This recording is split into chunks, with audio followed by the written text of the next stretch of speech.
انتخابات کا زمانہ بالکل سر پر آ گیا ہے اور اب ووٹ ڈالنے کا فیصلہ کرنا ہے۔ اس وقت ہم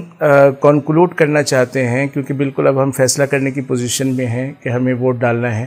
اور ہم کنفیوز بھی ہیں کہ ووٹ ہم کس کو ڈالیں گے۔ کوئی ہمیں لگتا ہے کہ سیاست کے اندر کوئی اچھا نہیں کر رہا، اور ہر ایک کے ساتھ ایشوز ہیں، ہر ایک کے اسکینڈلز وقتاً فوقتاً سامنے آ رہے ہیں۔ خاص طور پہ جب انتخابات قریب آتے ہیں تو جو کمپٹیٹرز ہوتے ہیں وہ ایک دوسرے کی خرابیاں بہت زیادہ بیان کرتے ہیں، جس سے اوور آل جو ووٹ ڈالنے والا ہوتا ہے وہ کنفیوز ہوتا ہے کہ ان میں سے تو کوئی بھی ڈھنگ کا کام نہیں کر رہا۔ اسی طریقے سے جیسے لاہور میں بارشیں ہو گئیں اور وہاں پر کافی چیزیں سامنے آئیں کہ مینجمنٹ جس کو ہم اچھی مینجمنٹ سمجھ رہے تھے وہاں پہ بہت ساری مسائل بھی ہیں، تو اس حوالے سے بھی بہت ساری باتیں سامنے آ رہی ہیں۔ تو لہذا ہمارا ووٹر کنفیوز ہے کہ اس کو کس کو ووٹ دینا چاہیے اور کس کو نہیں دینا چاہیے۔ تو ہم اسلام کی جو تعلیمات ہیں ان کی روشنی میں آج ہم ایک فیصلہ کرنے جا رہے ہیں کہ ہمیں ووٹ ڈالتے وقت کس ترتیب سے سوچنا ہے اور کس طرح سے فیصلہ کرنا ہے۔ پاکستان کو اسلامی نظریاتی فلاحی ریاست بنانے کے لیے ہمیں ایسے لوگوں کو سامنے لانا ہوگا جن کے اندر اسلام سے محبت ہو، جن کے اندر ملک سے محبت ہو، جن کے اندر بدعنوانی نہ ہو، اور جن کے اندر حالات کے مطابق صحیح فیصلہ کرنے کی صلاحیت ہو، اور وہ مدبر ہوں، سیاسی سوجھ بوجھ رکھتے ہوں، بصیرت رکھتے ہوں۔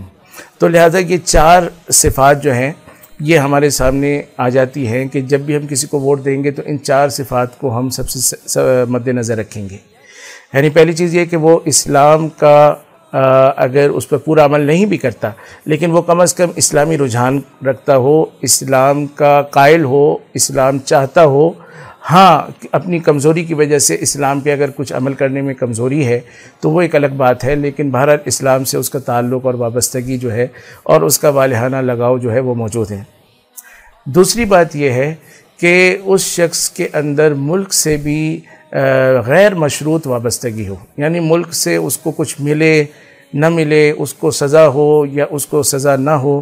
یا اس کو ملک کے اندر کوئی زیادہ ٹیکس دینے پڑ رہے ہوں یا کم ٹیکس دینے پڑ رہے ہوں، کیونکہ ملک میں سب کچھ ٹھیک نہیں ہو رہا، لیکن بہرحال وہ ملک سے اس کی جو والہانہ وابستگی ہے وہ ہمیشہ برقرار رہتی ہو۔ تو دوسری شرط یہ ہے کہ ملک کا وفادار ہو، ملک کے ساتھ اس کا تعلق غیر مشروط ہو، اچھے حالات کے ساتھ مشروط نہ ہو۔ جب اس پر اچھے حالات ہوں یا برے حالات ہوں تو وہ ملک کا وفادار رہے۔ تیسری چیز میں نے عرض کی ہے کہ وہ بدعنوان نہ ہو، یعنی اس میں کرپشن نہ ہو، اس لیے کہ اگر وہ ملک سے بھی مخلص ہے اور اسلام سے بھی مخلص ہے لیکن وہ مالی بدعنوانیوں کے اندر مصروف ہے تو وہ نہ چاہتے ہوئے بھی وہ ملک کا نقصان کر رہا ہے، وہ امت کا نقصان کر رہا ہے، وہ قوم کا نقصان کر رہا ہے۔ اور ظاہر ہے کہ یہ گویا ایسا ہو جائے گا کہ ملک کے اندر بہت سارے لوگ مل کر جو ہے وہ مال لاتے ہیں اور یہ کرپشن کی وجہ سے اس میں سراغ کر کے سارا کا سارا مال ضائع کر دیتا ہے۔ تو کرپشن ایک ایسا مرض ہے کہ کرپٹ آدمی جو ہے وہ ملک کو مالی طور پہ کبھی مستحکم نہیں ہونے دے گا، اور دوسری بڑی خرابی ہے کہ جو کرپٹ ہو جاتا ہے وہ بالآخر بک بھی جاتا ہے، اس لیے کہ وہ پیسے کا پجاری ہے اور پیسہ اس کے یہاں ترجیح رکھتا ہے۔ تو جو پیسے کو زیادہ ترجیح دے گا تو وہ کبھی زیادہ پیسہ اگر ملک سے باہر سے آ رہا ہوگا تو وہ اپنی وفاداری کو بھول بھی سکتا ہے۔ تو کرپٹ آدمی پر ہم اعتماد نہیں کر سکتے۔ چوتھی چیز یہ کہ ان تمام چیزوں کے بعد وہ سیاسی مدبر بھی ہو، سیاسی بصیرت رکھتا ہو، اس کو داخلی طور پہ ملک کو سنبھالنا آتا ہو، امن عامہ کو یقینی بنانا، چاہے اس کے لیے ملک کے لوگوں سے مذاکرات کرنے پڑیں، ان کو سہولتیں دینے پڑیں، ان کے ساتھ معاہدے کرنے پڑیں، کچھ رعایتیں دینی پڑیں، تو کوئی نہ کوئی حربہ اور کوئی نہ کوئی تدبیر استعمال کر کے وہ ملک کے اندر امن قائم رکھنے کی صلاحیت رکھتا ہو، بر وقت فیصلے کر سکتا ہو۔ اور اسی طرح اگر بیرون ملک سے کوئی سازش ہوتی ہے یا بیرون ملک سے اس پر کوئی دباؤ آتا ہے تو وہ اس کو ٹیکل کر سکتا ہو۔ ایسا نہ ہو کہ ایک فون کال پہ جو ہے نا وہ بہنا شروع ہو جائے، تو اس کے اندر سیاسی سمجھ بوجھ ہونی چاہیے، بصیرت ہونی چاہیے۔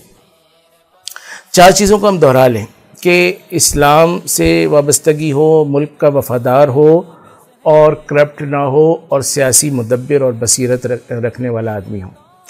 یہ چار چیزیں جس کے اندر ہوں گی وہ ایسا شخص ہے جس کو ہم منتخب کر سکتے ہیں۔ www.darsequran.com